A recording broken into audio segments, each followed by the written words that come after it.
एक बहुत अहम मुद्दे पर आपसे चर्चा करनी है, लेकिन उसके पहले कुछ तस्वीरें साझा कर लेते हैं। एक ये सेल्फी देखिए, उसके बाद एक ये दूसरी सेल्फी देखिए,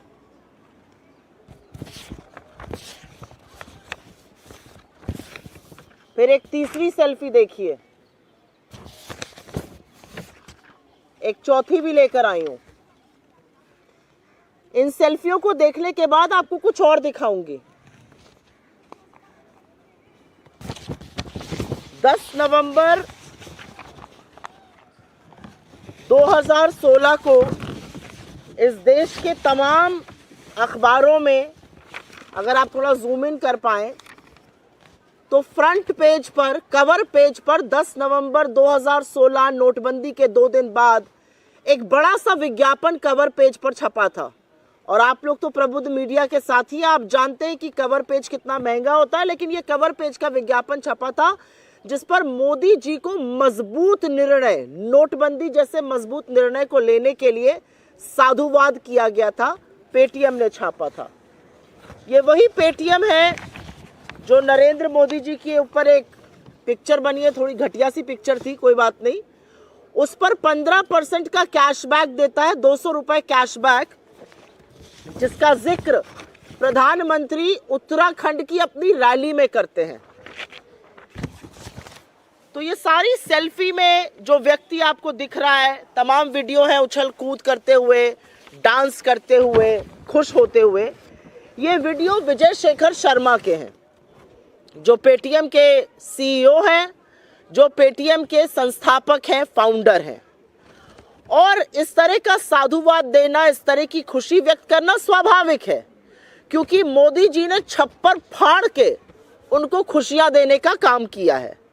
आप ये सोचिए कि जिस नोटबंदी ने अर्थव्यवस्था को अधिया दिया, जिस नोटबंदी ने हजारों लाखों एमएसएमईज बंद कर दिए, लोगों को बेरोजगार कर दिया, उस नोटबंदी को साल दर साल अपने लिए सबसे शुभ दिन मानने का काम करने वाले व्यक्ति विजय शेखर शर्मा हैं। उन्होंने अपनी कंपनी का आईपीओ भी 8 नवंबर को ही किया था, 2021 को।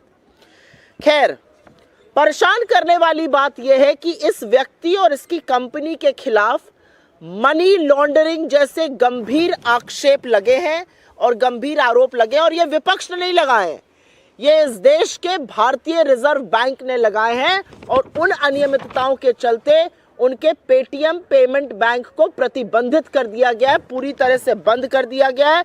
ना वो टॉपअप कर सकते हैं, ना वो कुछ क्रय कर सकते हैं, ना वो जमा कर सकते हैं पैसा। 29 फरवरी से पेटीएम पेमेंट बैंक पूरी तरह बंद हो जाएगा। आपकी जानकारी के लिए सारी कार्रवाई आरबीआई ने अपने अधिनियम 35A के तहत की है। तो ये वो व्यक्ति है जो प्रधानमंत्री के बेहद करीबी हैं।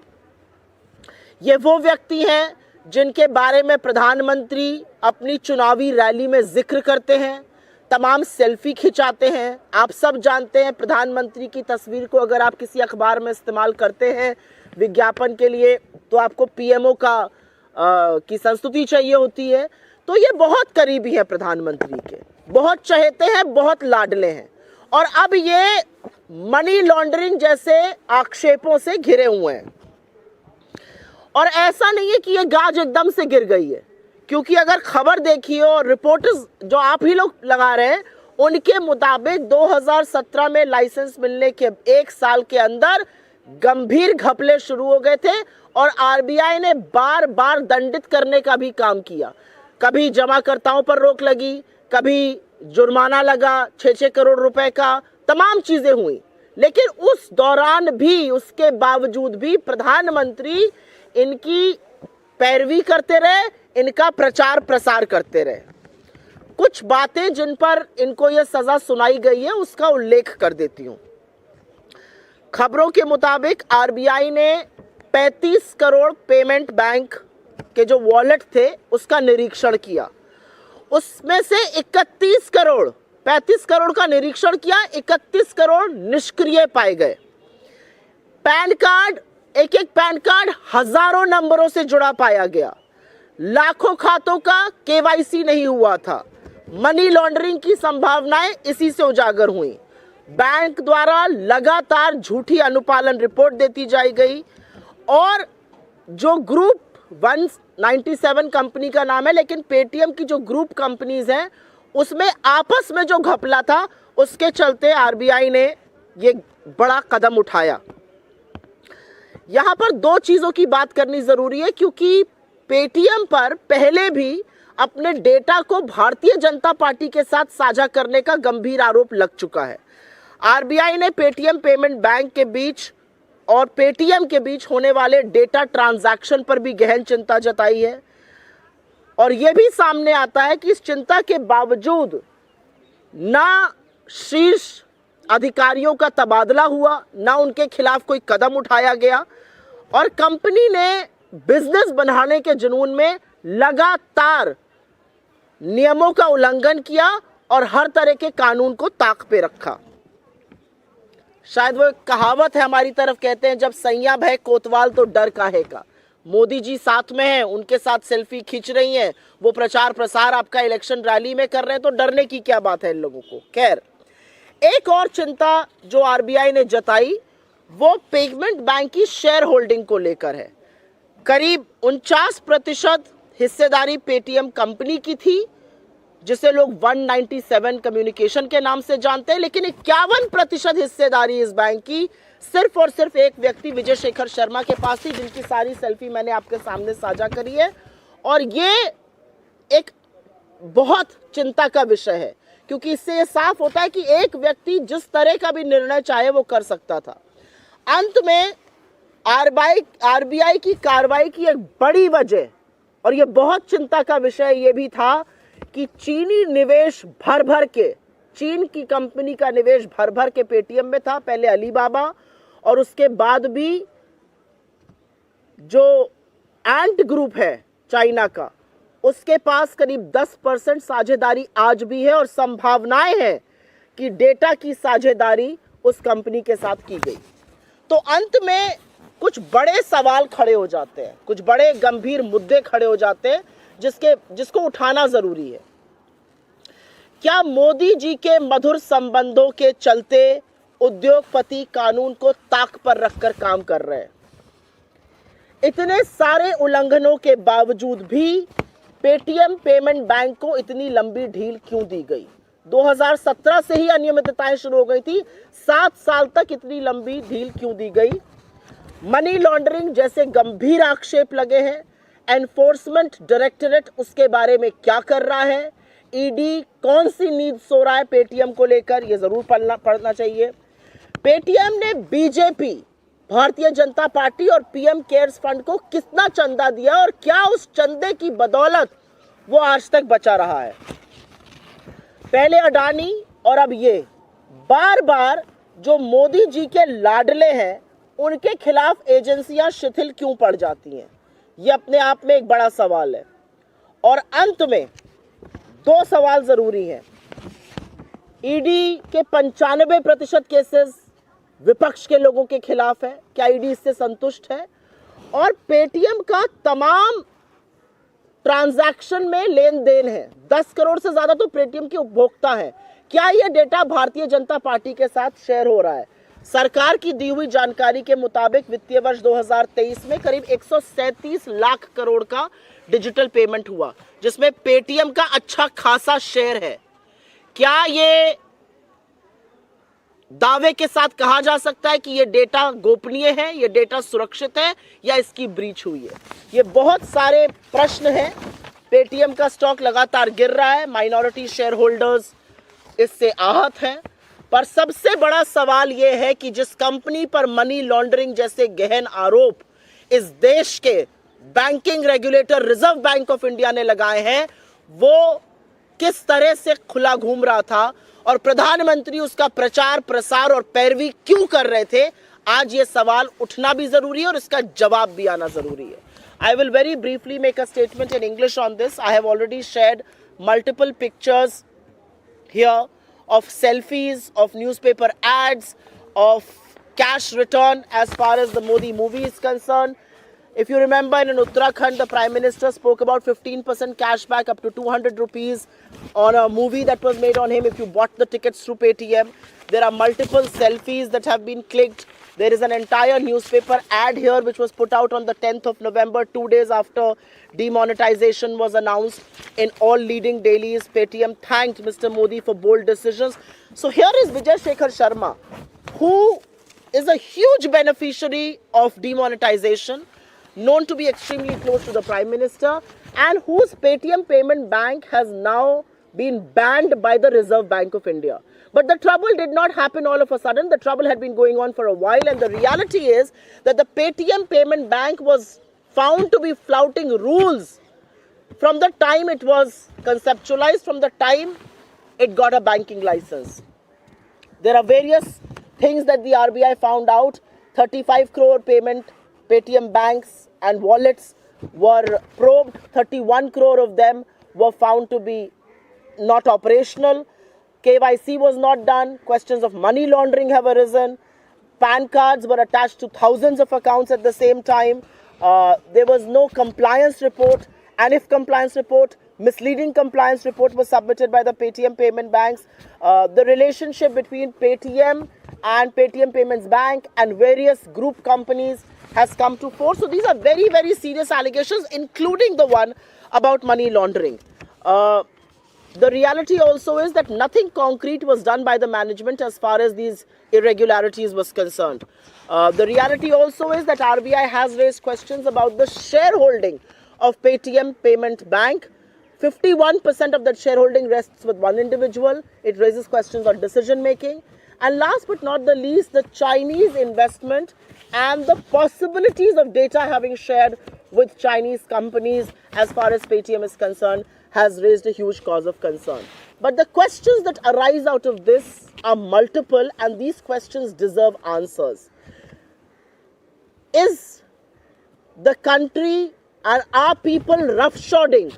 Are people close to Mr. Modi roughshodding over law and order, over regulations of the RBI because of their seeming closeness and their closeness with the ruling regime, especially Mr. Modi? Why was Paytm Bank given such a long rope? The reality is it came to fore that there were all kinds of non-compliance from 2017 onwards. Money laundering is a very serious probe and a very serious allegation that has been leveled against Paytm. What is ED doing about it? How much money has Paytm given to BJP and to PM Cares Fund?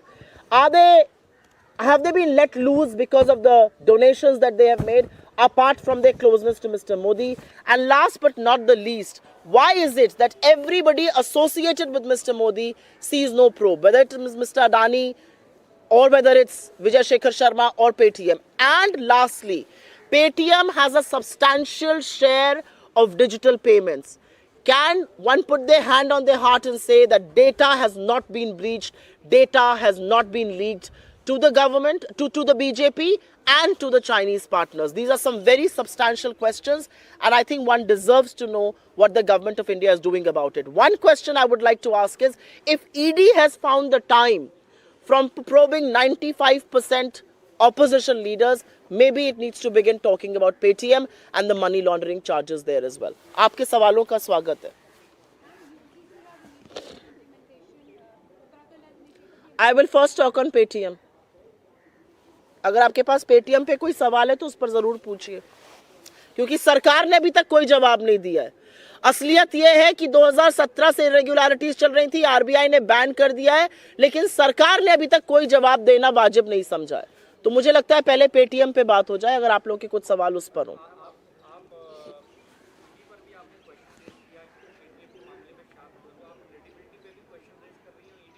मतलब ED की credibility पर तो 4 साल का बच्चा question raise कर रहा है, तो मैं इस प्लेटफॉर्म से करूंगी तो कौन सी बड़ी बात हो जाएगी। ईडी की क्रेडिबिलिटी और विश्वसनीयता तो ये है कि वो भारतीय जनता पार्टी का फ्रंटल बन चुकी है, तो पहले भारतीय जनता पार्टी को बचाती है, राजनीतिक प्रतिद्वंदता से 95% केसेस ऑपोजिशन के खिलाफ करती है, और जब इस तरह की चीजें आती है तो ईडी मानो कुंभकर्ण की नींद सोई हुई है। ईडी को जब नीरव मोदी से लेकर विजय माल्या, ललित मोदी, संजय सेसरा को वापस लाना है तो ईडी शिथिल है, और जब ऐसे मामले आते हैं तो ईडी की कोई कार्रवाई नहीं है। अभी विपक्ष का नाम आ जाए तो ईडी जो है वो रात दिन काम करने लगती है। तो ईडी की विश्वसनीयता और ईडी की शिथिलता पर बहुत बड़ा सवाल है। आरबीआई जैसी संस्था ने अगर मनी लॉन्ड्रिंग की आशंका जताई है तो अभी तक ईडी क्या कर रही है पेटीएम के खिलाफ, सवाल इस बात का। और पेटीएम को कौन बचा रहा है? क्या पेटीएम को खुद नरेंद्र मोदी बचा रहे हैं? ये सवाल है।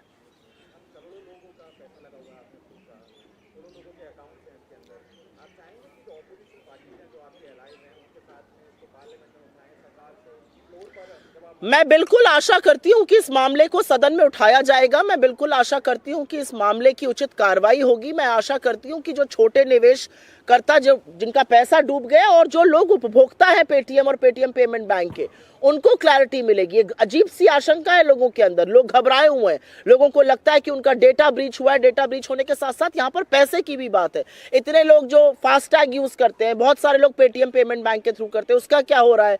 पेमेंट्स जो बहुत सारे वेंडर्स हैं तमाम हिंदुस्तान में, छोटी दुकानें, खोमचे वाले छोटे लोग, वो पेटीएम पेमेंट बैंक यूज करते हैं, उसका क्या हो रहा है? तो मुझे लगता है ये बहुत गंभीर मुद्दा और बिल्कुल इसको देश के सदन में गूंजना चाहिए। सरकार हर बार अपराधियों को इसलिए नहीं बचा सकती क्योंकि वो मोदी जी के साथ खड़े होकर सेल्फी खींच रहे हैं और उनका चरण वंदन कर रहे हैं और नोटबंदी जैसे बेतुके और बिल्कुल वाहियात डिसीजंस को सबसे मजबूत और निर्णायक कदम बता रहे हैं। या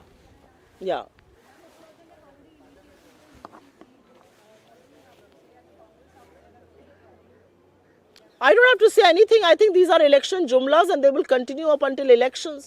I think the government has been in power for the last 10 years. It's a second term for Uttarakhand government as well, and they are doing what they are doing. So I do think these are election gimmicks to distract you away from issues that I just spoke about. Because if you are not going to talk about those issues and if they are not going to distract you, you will ask, why has Paytm got unscorched? Why has Paytm got away with a seeming scam that they have done? Why has Paytm got away with alleged money laundering? These are questions that will be raised. You will raise questions on unemployment. You will raise questions on price rise. You will raise questions on income inequality. You will raise questions on why is the government cutting budgets on agriculture, education, health, social welfare. So because you should not raise those questions there, people should not raise those discussions.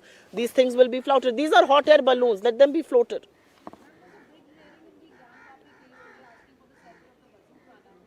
Let the courts decide. We'll see what has to be done.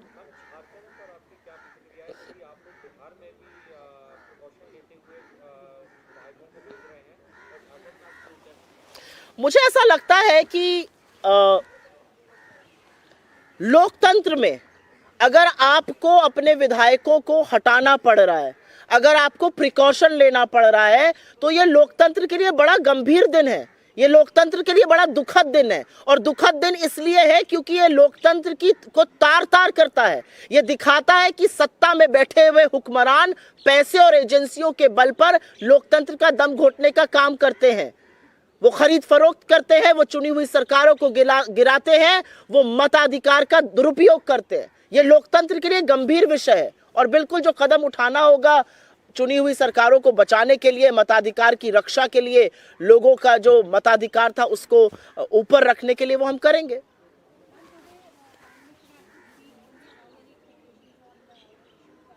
We will see a series of jumlas, chest thumping, because the Prime Minister chooses not to speak about income inequality. The Prime Minister does not want to speak about rural economy. The Prime Minister does not want to speak about the pain that the Indian economy is feeling. He does not care a damn about the unemployed youth of this country. He does not care about people reeling under high prices. तो prime minister जुमले बोलते हैं, आज फिर हम जुमला सुनेंगे, chest thumping सुनेंगे। प्रधानमंत्री को बेरोजगारी से, महंगाई से, आर्थिक असमानता से, युवाओं के अंधकार होते हुए भविष्य से, पेटीएम जैसे होते हुए फ्रॉड से, मनी लॉन्ड्रिंग के ऐसे स्कैम से कोई मतलब नहीं है। प्रधानमंत्री का एक ही ध्येय है, भटकाओ मुद्दों से, क्योंकि अगर नहीं भटकाएंगे तो 10 साल का जो कच्चा चिट्ठा है वो सामने आ जाएगा। Thank you very much. नमस्कार, मैं हूं मानक गुप्ता। अगर आपको हमारा ये वीडियो पसंद आया हो तो इसे लाइक और शेयर जरूर करें, और हां, हमें सब्सक्राइब और फॉलो करना ना भूलें ताकि आप देश और दुनिया की कोई खबर मिस ना करें। तो जुड़े रहिए हमारे साथ और देखते रहिए News 24।